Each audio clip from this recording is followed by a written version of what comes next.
Amerikanang hilaw nga ang sinundo namin sa bayan. And for today's video, magtatagalog tayo as requested ng karamihan na hindi nakakagets ng waray. Sino ba naman ako para magdamot?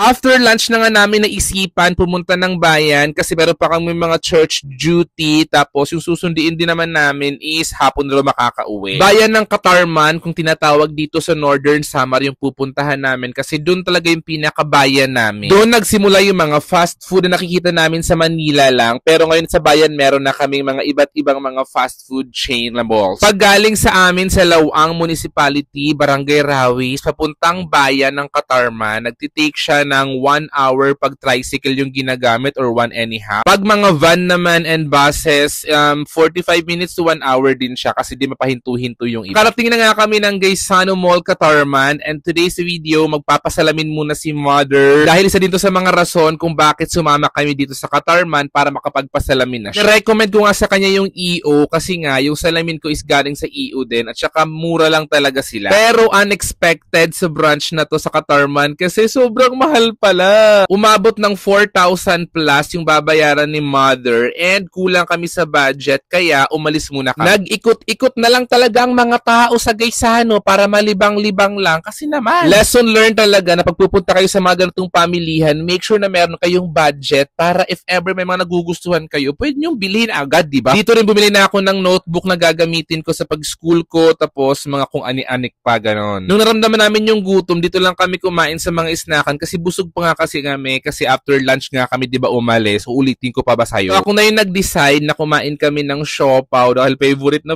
ko yan lalo na yung asado tapos may sauce kaso yung binigay sa amin walang sauce. Yung gulaman din namin hinahanap ko yung gulaman pero bakit puro tubig lang te? Pero craving satisfied kasi na-feel ko talaga yung siopaw kahit wala siyang sauce pero sobrang sarap niya in fairness. Ang lalaki. Kayo ba pag pumapunta kayo ng mga ganitong mga kainan or mga mall, ano ba mga favorite yung binibili? Ako kasi bukod sa siopaw ng Chowking, yung shawarma, favorite ko talaga din yun, ti. Nung palabas na nga kami, bigla namin nakasalubong tong mga dinosaur, lalaki, no? Dinosaur ba yan? Hindi ko sure, pero parang gano'n. Kaso lang, ti, biglang bumuhos ang malakas na ulan galing sa kalangitan at kinakanta ni Regina, buhos ng ulan! Aming mundo'y lunurin mong tuluyan! Kaya stranded ang mga person dito sa bandang to na may mga massage machine, tapos si ate, tignan mo, kumakain habang nagpapamassage, pwede pala yun. Sa wakas, ito na nga ang ating Amerikanang hilaw galing ng Cebu. Te, hilo-hilo talaga siya malala dyan, te, kasi hindi masanay sa magbabiyahe-biyahe yan. And nagugutom daw siya, so bumili na kami ng fries, french fries, tapos yung buko juice dito, kasi ang mahal talaga dyan pala, te. Pero carry lang, kasi treat niya naman yan, wala naman kaming ginastos, kaya go lang, o diba, gutom na gutom kami dyan. Pero,